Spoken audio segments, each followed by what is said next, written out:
El Señor esté con ustedes. Lectura del Santo Evangelio según San Mateo. En aquel tiempo, uno de los 12, llamado Judas Iscariote, fue a ver a los sumos sacerdotes y les dijo: ¿cuánto me dan si les entrego a Jesús? Ellos quedaron en darle 30 monedas de plata. Y desde ese momento andaba buscando una oportunidad para entregárselo. El primer día de la fiesta de los panes ácimos, los discípulos se acercaron a Jesús y le preguntaron: ¿dónde quiere que te preparemos la cena de Pascua?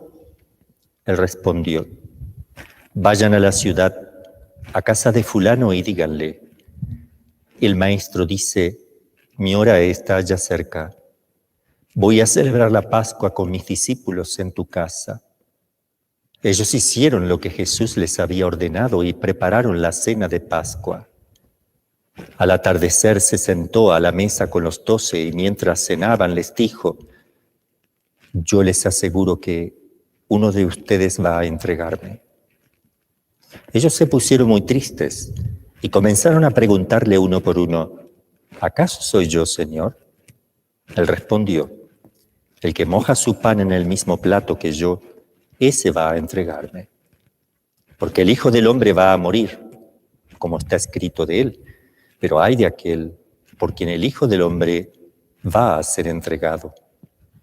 Más le valiera a ese hombre no haber nacido. Entonces preguntó Judas, el que lo iba a entregar: ¿acaso soy yo, maestro? Jesús le respondió: tú lo has dicho. Palabra del Señor.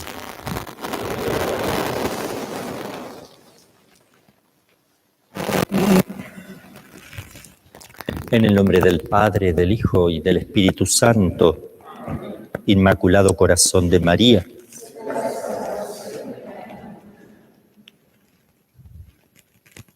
Qué dura es esta traición de Judas, qué duro. Tramar algo contra Cristo, qué duro, qué horrible. Un discípulo elegido por él trama cosas contra él.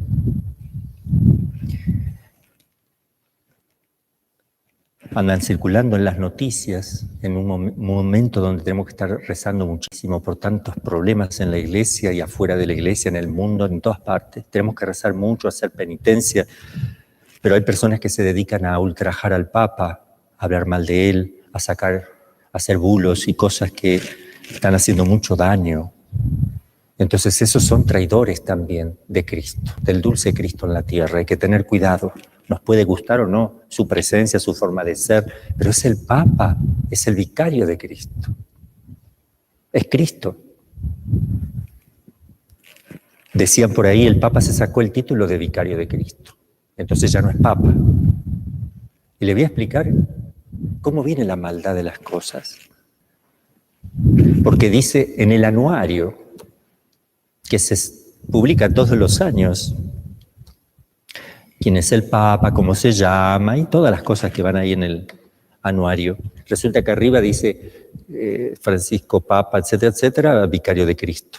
Como siempre, todos los años se viene poniendo. Resulta que a la prensa, no al Papa, sino a la prensa, se le ocurrió poner ese título abajo. En lugar de arriba, abajo, como si fuera una firma. No se ha quitado nadie el título de vicario, porque el Papa no lo ha hecho. La prensa puso así y hay quien sacó un artículo diciendo el Papa ha quitado entonces el Papa. Y eso fue lo que generó una confusión enorme. Eso es un daño muy grande porque hay gente que se escandaliza y ahora anda preguntando si el Papa es Papa ahora porque renunció a ser vicario de Cristo. Se dan cuenta qué cosas en el momento que tenemos que estar firmes en la fe. ¿Cómo el Papa se va a quitar el título de vicario si eso no lo puso él? Una nueva, el Papa se puso, él se pone el título. ¿Eso se lo puso Jesús? Eso está en la fe, en la doctrina nuestra. No se quita y se pone. Por más que el de la prensa lo ponga abajo, lo ponga arriba, por favor. Entonces esas cosas tenemos que tener mucho cuidado. Lo digo por mucha gente que pregunta, ¿verdad? estas cosas, o por ejemplo, que el Papa dijo que Cristo tenía sangre pagana, que sí me acuerdo de ese discurso. Lo que pasa a mí no me llamó la atención porque sé en qué contexto lo dijo, ¿verdad? El Papa, claro, Cristo tenía sangre judía de parte si quieren, de San José, que era adoptivo, padre adoptivo, no obstante, era de la familia de David, y la Virgen María de la familia de David, del tronco de Jesé, la sangre es purísima judía. Pero en sus antecedentes históricos, en su genealogía, aparece gente que no era judía, que era gentil, pagana, y han sido los transmisores. Dios quiso valerse no solo de los judíos, sino también de los gentiles. Entonces Cristo representa, eso quiso decir el Papa, que Cristo representa tanto a los judíos, pero también a los paganos. Y es cierto, eso no está mal, pero no está diciendo que Cristo tenga mezcla de pagano. No sé cómo lo entienden, ¿verdad? Pero eso yo lo conocía ya cuando estudiaba en el seminario. De chicos yo sabía, si ahí dice genealogía de Jesús, hijo de este, y vemos que hay hasta una prostituta ahí, la que salvó el pueblo de Israel con un cordoncito en la ventana. Entonces eso hay que tener mucho cuidado, estamos haciendo mucho daño estamos haciendo. Pueden haber cosas que no gusten, pero es el Papa y vamos a obedecerle. No va a enseñar nada contra la fe y la moral, no tenemos que tener miedo, no va a contradecir la fe, no va a enseñar una herejía, porque hay que interpretarlo, no solamente enseñar. Le voy a explicar algo muy importante. Cuando la Iglesia hace algo, tiene en cuenta la tradición unánime de los padres de la Iglesia, la Sagrada Escritura, en sus definiciones formales, en sus dichos formales, la doctrina formalmente expuesta, y todo el magisterio completo de la Iglesia. Pero si se descuidaran y no vieran eso, el que interpreta lo que se ha escrito tiene que también interpretarlo a la luz de toda la tradición de la Iglesia, de la Sagrada Escritura completa y de todo el magisterio de la Iglesia. Interpretarlo el que lo está leyendo también. Entonces uno puede interpretar, el Papa dijo, esto es un problema de él. Hay que interpretarlo todo a la luz de la tradición, de la Escritura y del magisterio completo. Eso es muy importante. No nos tenemos que preocupar. Si el Papa supongamos que el Papa va a decir una herejía, y en el punto de decirlo, el Espíritu Santo va a poner a alguien al lado que le dé un consejo, como consejo dio San Pablo a Pedro, diciendo eso no está bien, eso no está bien. Y son consejos, el Papa tiene quien le aconseje también. Y además, hasta el día de hoy, jamás se ha enseñado formalmente una herejía en la Iglesia. ¿Y dónde está tu fe como católico? ¿Por qué tienes miedo? Porque no es tan inteligente tal vez o tan teólogo como otro, a lo mejor es más pastoral o a lo mejor es distinto de lo que tú te imaginas o estás acostumbrado.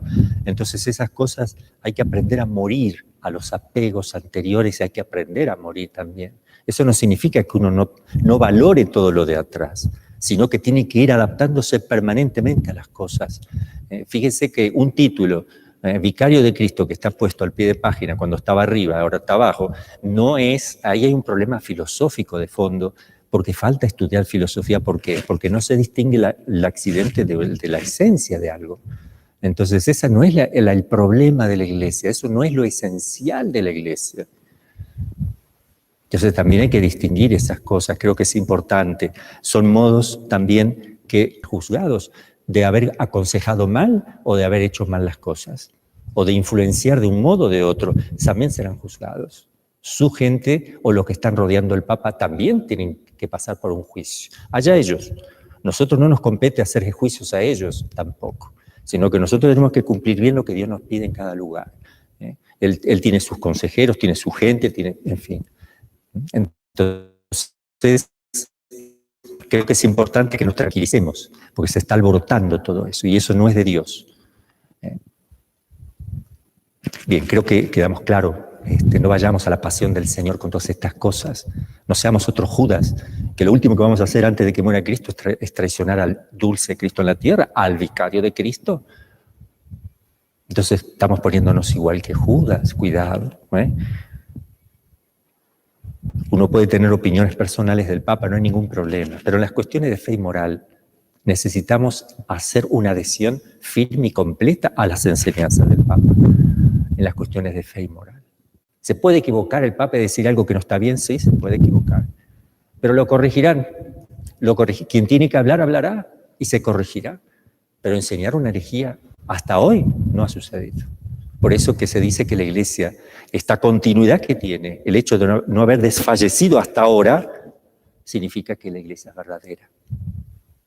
No importa, la barca se puede empezar a hundir y podemos tragar agua, ¿eh? Tragar agua y decimos, acá me morí, ya se terminó todo. Y por ahí de golpe sale a flote. Entonces, no, eso ha pasado en la Iglesia, mucho. Entonces, con eso el Señor nos dice, quiero probar tu fe. Como a San Pedro que le dijo, ven Pedro, que tú eres el Papa. No te vas a equivocar, ven, camina por el agua, como eres el Papa. Miedo al Papa, sí, le dio miedo, ¿qué va a hacer? Después fue y se confesó. Le habrá pedido perdón a Jesús. Y se hundió, pero Cristo no dejó que se hunda. Tal vez tragó un poco de agua, porque a Jesús le gusta hacer esos chistes. Trágate un poquitito. Y lo sacó. Eso está sucediendo en la Iglesia, ahora está sucediendo eso. Sí, pero no porque el Papa esté hundiéndose. Todos nos estamos hundiendo, por falta de fe, de amor, de buena doctrina, de espiritualidad, de entrega generosa. Todos nos estamos hundiendo. Todos. No es fácil lo que está gobernando el Papa. Está gobernando una barca que está totalmente sacudida de punta a punta, de arriba hacia abajo, te está dando vuelta para todos lados, vuela un cardenal para un lado, para el otro, caen los sacerdotes, caen laicos, hay que tirarle salvavidas, algunos se los comieron los tiburones, hay de todo. Pero otros están firmes en el mástil, tratando de pelear como puedan, pero están los malvados, que cuando alguien quiere salvarse porque está tratando de subir a la barca, le pisa los dedos de la mano y lo deja caer en el fondo. Esos son los que calumnian, esos son los que hacen bulos, los que confunden y los que hacen daño a las almas. Entonces creo que es importante para toda la gente que está escuchando nuestros mensajes, para todas las personas que nos siguen, por favor tengamos claridad doctrinal. Sabemos quién es nuestro Papa, no Francisco. ¿Qué cosa es el Papa? Que es mucho más profundo eso, porque puede ser Francisco, puede ser Antonio, puede ser Juan, puede ser Pedro. Pero lo que está ahí escondido es el misterio, uno de los más grandes que tenemos. Y hay un dogma de la infabilidad, un dogma que dice que no depende de la Iglesia el ordenar mujeres o no. Esto es enseñanza de Cristo. La Iglesia no tiene autoridad y lo definimos para cambiar esto. Entonces sí es importante todo eso, tener en cuenta. El Papa es el legítimo Papa, por favor, ni nos vamos a andar perdiendo tiempo para andar explicando esto. Creo que nosotros somos muy inteligentes si tenemos buena doctrina de saber dónde está la cabeza, porque si no sabemos dónde está la cabeza, es un serio problema para colocar un sombrero. No es ya cosa que nos pongamos el sombrero en otra parte. Tenemos que saber dónde está la cabeza, dónde está el cuerpo, los pies, las manos, el conocer el cuerpo místico de la Iglesia, la realidad divina humana de la Iglesia. Y sufrir con la Iglesia. Suframos en el corazón, como sufrimos si mi papá mi papá es bueno, yo lo quiero mucho, mi padre, lo obedezco en todo, pero toma demasiado. Entonces ya no es mi papá. Sí, es tu papá. Le tengo que obedecer porque toma mucho. Claro, le tiene que obedecer por lo menos cuando está sobrio. Mi papá suele ser mentiroso, miente mucho, le tengo que obedecer y sigue siendo tu padre. Y si tú estás bajo la obediencia de él, debes obedecerle. Aunque él mienta, aunque él ande con otra mujer por ahí, pues es tu padre. La autoridad viene de Dios, entonces también tenemos que aprender a tener inteligencia, saber distinguir las cosas. Porque ¿dónde vamos a encontrar lo que nosotros queremos? En el cielo. Acá en la tierra no encontramos lo que queremos. Porque todas las mujeres han querido casarse con un príncipe azul y todos los hombres con una princesa y se encontraron con una suegra. ¿Qué va a ser? No sale como uno quiere acá. No tenemos lo ideal acá, no hay cosas ideales. Vamos a pedir al Señor la gracia de que podamos vivir este tiempo de Cuaresma sin distracciones, meternos en el misterio. Aquí el protagonista es Cristo. Es Cristo que muere por mí, me amó y se entregó por mí. Vamos a pedir esto a través de la Santísima Virgen, que así sea.